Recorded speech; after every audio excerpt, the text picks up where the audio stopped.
ओम श्री गुरुवे नमः।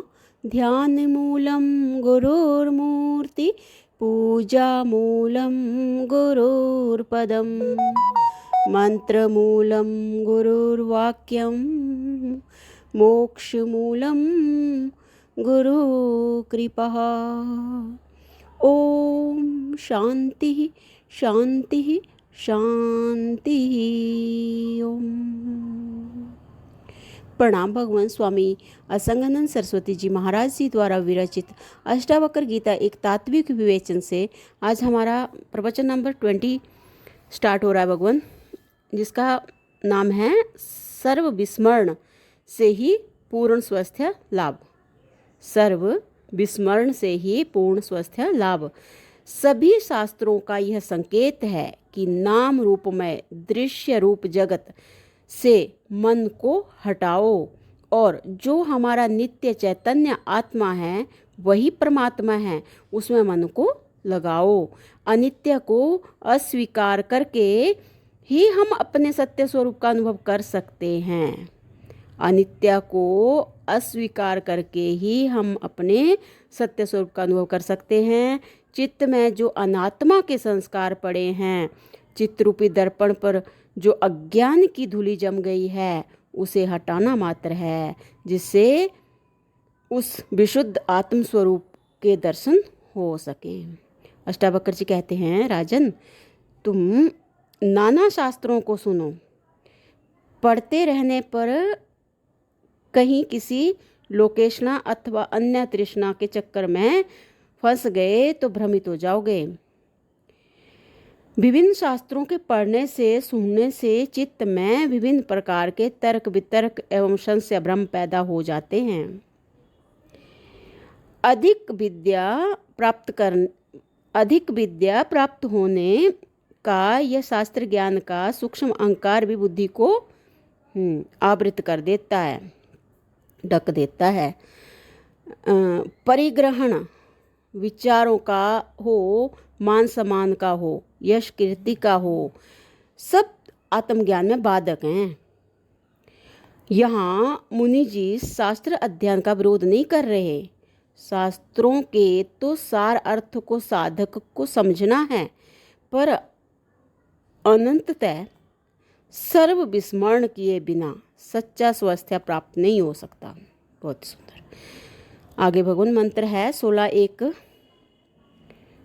तो मंत्र है, आश्चस्व शृणु वातात नाना शास्त्र अरणेनकषः तथापि न त्व स्वास्थ्यम सर्व विस्मरणात् ऋते। वत्स, चाहे तुम बार बार अनेक शास्त्रों का अध्ययन करो या श्रवण करो, फिर भी जब तक तुम सबको विस्मरण कर निसंकल्प दशा प्राप्त नहीं करोगे, तब तक तुम्हारी स्वरूप स्थिति नहीं हो सकती। संत कहते हैं कि असली स्वास्थ्य तब है जब आप अपने स्व में स्थित हो जाएं। स्व हमारा अपना स्व स्वरूप है, जहाँ रोग निरोग भूख प्यास जन्म मृत्यु किसी का संबंध नहीं। लौकिक दृष्टि से भी यदि आप अपने स्वरूप में स्थित हैं तो शरीर के रोग पीड़ा की भी यदि आप स्वामी जी इन पे बता रहे हैं कि लौकिक दृष्टि से भी यदि आप अपने स्वरूप में स्थित हैं तो शरीर के रोग पीड़ा की और आपका ध्यान ही नहीं जाता।